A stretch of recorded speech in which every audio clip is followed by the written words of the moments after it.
आज आप लोगों के सामने मैं Sadiq Razak, head department of psychology, Vinoba Bhave university, Hazaribagh, Jharkhand. आज आप लोगों के सामने हम हेल्थ साइकोलॉजी पर कुछ बात करेंगे। जैसा कि सभी लोगों को पता है कि हेल्थ के क्षेत्र में हेल्थ साइकोलॉजी का एक बहुत बड़ा महत्व है और ये जानना ज़रूरी है कि हेल्थ साइकोलॉजी है क्या। हेल्थ साइकोलॉजी दो शब्दों के मेल से बना है, हेल्थ और साइकोलॉजी। सबसे पहले हम लोग ये जानने की कोशिश करेंगे what is health and what is psychology. First of all I will define what is health. Health के बारे में ऐसा माना जाता है कि बीमारियों से दूर रहना हेल्थ होता है, free from disease is health. लेकिन केवल बीमारी से दूर रहना हेल्थ नहीं है। इसके लिए WHO ने एक डिफिनीशन दिया था, health is the state of complete physical, social, spiritual wellbeing, not simply the absence of illness. WHO का इस डिफिनीशन बहुत कंप्लीट है अपने आप में कि हेल्थ जो है एक कंप्लीट स्टेट है फिजिकल, सोशल, स्पिरिचुअल वेलबींग का। लेकिन ये डिफिनीशन बहुत आदर्शवादी है। इसमें दो ऑब्जेक्शंस हैं। हेल्थ को डिफाइन करते वक्त WHO ने तो बहुत बढ़िया परिभाषा दी, लेकिन इसमें दो ऑब्जेक्शन है। पहला ऑब्जेक्शन है कि हेल्थ जो है फिजिकल, सोशल और स्पिरिचुअल डायमेंशन को इंक्लूड करता है। लेकिन जनरली ये देखा जाता है सभी लोगों में ये तीनों डायमेंशन फिजिकल, सोशल और स्पिरिचुअल नहीं होता है, और किसी में बहुत होता है, किसी में बहुत कम होता है। कोई डायमेंशन बहुत है, कोई डायमेंशन बहुत कम है, और किसी में है ही नहीं। तो क्या माना जाए कि वो हेल्दी नहीं है? यदि इस बात पर गौर किया जाएगा तो ये पता चलेगा कि वो भी आदमी हेल्दी है जिसमें तीनों डायमेंशन कंप्लीट नहीं है। इस डिफिनीशन की, WHO की डिफिनीशन का दूसरी पहलू पर हम चर्चा करते हैं कि इसने साइकोलॉजिकल, सोशियो कल्चरल और इकोनॉमिक एस्पेक्ट ऑफ हेल्थ को छोड़ दिया। उसके बारे में कोई भी बात नहीं किया कि हेल्थ में साइकोलॉजिकल एस्पेक्ट भी होता है, फिजिकल एस्पेक्ट भी होता है और सोशियो कल्चरल और इकोनॉमिक एस्पेक्ट भी होता है। जहाँ तक हेल्थ का सवाल है, ये साइकोलॉजिकल, सोशियो कल्चरल और इकोनॉमिक एस्पेक्ट हेल्थ से जुड़े हुए हैं, क्योंकि इनका direct relation cognition, motivation, emotion से होता है। और इन्हीं दो जो WHO की परिभाषा है जिसने दिया है, इसमें दो ऑब्जेक्शंस हैं।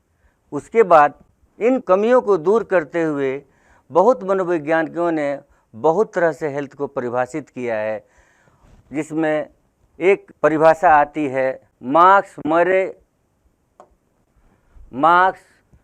मरे, इवान और स्टैसियो की। उन्होंने कहा कि health is a state of well being with physical, cultural, psychosocial, economic and spiritual aspect, not simply the absence of illness. इन साइंटिस्टों ने ये बात कहा कि हेल्थ जो है वो physical, cultural, psychosocial, economic and spiritual aspect को इंक्लूड करता है, न कि केवल एब्सेंस ऑफ इलनेस को। तो जो WHO की परिभाषा में जो कमी थी, ये परिभाषा पूर्ण कर दिया। अब सवाल है कि इंडियन कॉन्टेक्स्ट में हेल्थ क्या है। इंडिया में हेल्थ को एंशिएंट पीरियड से लेकर के अभी तक हेल्थ का क्या स्टेटस है। तो हेल्थ इंडियन कॉन्टेक्स्ट में health is the state in which there is feeling of physical, spiritual or mental being. This is known as Pramantan मेंद्रियमन। भगवत गीता को कोट करते हुए वर्मा ने लिखा है कि well being is understood in 3 layers, cognitive, conative and affective layers. Verma ji ने well being की परिभाषा दी। उन्होंने कहा कि ये तीनों लेयर उसमें होना चाहिए अकॉर्डिंग टू भगवत गीता। हम अभी हेल्थ को समझे कि हेल्थ को WHO ने क्या परिभाषित किया, उस परिभाषा में क्या कमी थी। फिर मरे के डिफिनीशन को हम लोगों ने देखा कि हेल्थ क्या है, कि हेल्थ केवल बीमारी से अब्सेंस नहीं है बल्कि psychological, socio cultural, economic aspect को भी इंक्लूड करता है। उसके बाद हम लोगों ने ये देखा कि इंडियन कंटेक्स्ट में हेल्थ क्या है। अब हेल्थ साइकोलॉजी का दूसरा टर्म है psychology. Then question raises, what is psychology? Psychology किसको कहते हैं? तो साइकोलॉजी जो है 2 टर्म से बना है, साइके प्लस लोगस। दोनों टर्म ग्रीक वर्ड है। साइके का मतलब होता है आत्मा और लोगस का मतलब होता है डिस्कोर्स, जो स्टडी करता है। इट मीन साइंस, माने psychology is the science of soul. हम इस परिभाषा को पहले माना जाता था, तो पहले के लोगों ने जब साइकोलॉजी टर्म आया था तो यही चल रहा था कि psychology is the science of soul. लेकिन सोल की अपनी एक कहानी है।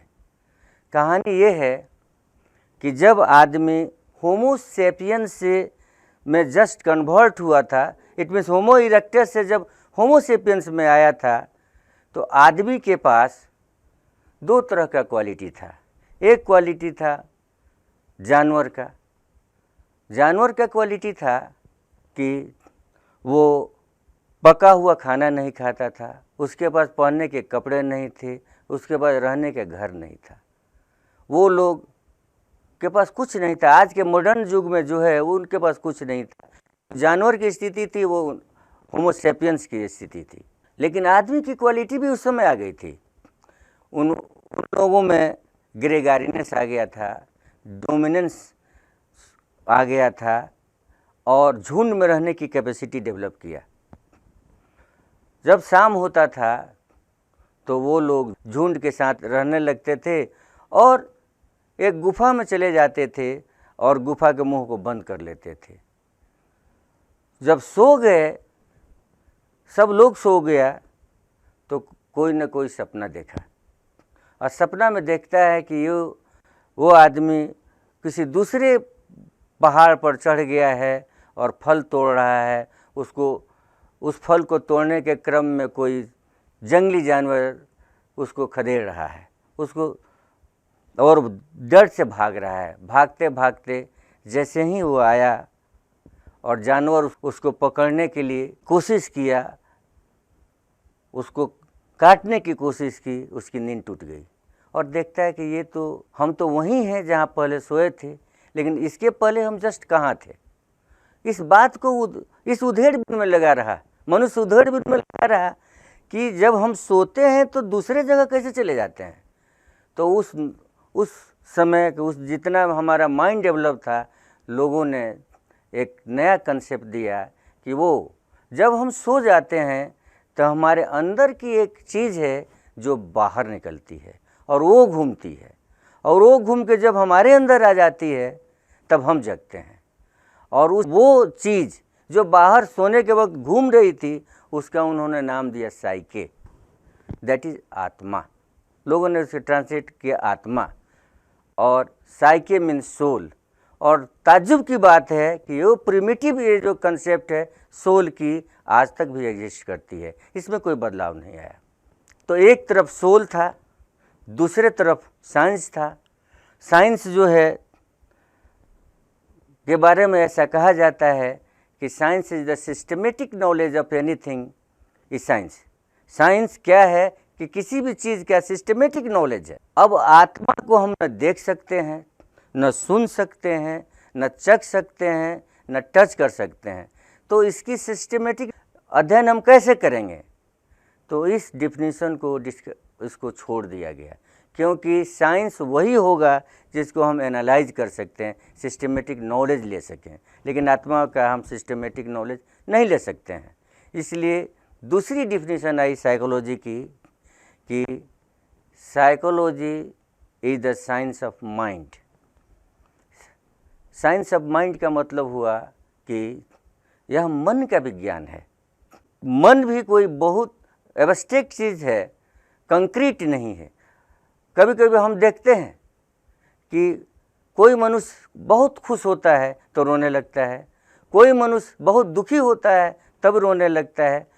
तो तीसरा आदमी ये डिसिफर नहीं कर पाता है, पता नहीं लगा पाता है कि रो क्यों रहा है, उसको खुशी से रो रहा है कि दुख से रो रहा है।